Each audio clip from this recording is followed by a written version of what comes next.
আছে ওর কেকটা নিয়ে। ও আমাকে এত সুন্দর একটা কেক গিফট করেছে, থ্যাংক ইউ সো মাচ বৈশাখী। চলো কেক কাটিং হয়ে গেছে, এবার সবাইকে একে একে কেক খাইয়ে দিই। আমার জন্মদিন উপলক্ষে তোমরা আমাকে অনেক উইশ করেছো, অনেক শুভকামনা জানিয়েছো আমার হয়ে, তার জন্য তোমাদেরকে অনেক অনেক অনেক থ্যাঙ্কস।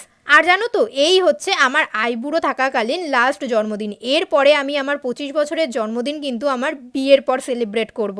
তার মানে আমি তোমাদের হিন্ট দিয়েই দিলাম, আমার বিয়ে কিন্তু আর বেশি দেরি নেই। তারপরে একে একে সবাই আমাকে কেক খাইয়ে দিল। আর সাগর দেখো এখানে কি করেছে, আমাকে কেক খাওয়াতে এসে ও নিজেই কেকটা খেয়ে নিয়েছে। আমার এই বছরের জন্মদিনটায় আমার বন্ধু বান্ধবী বৌদি না থাকলেও কিন্তু আমি খুবই খুশি, কারণ আমার বৌদি আমাকে এত সুন্দর একটা ভাইপো গিফট করেছে।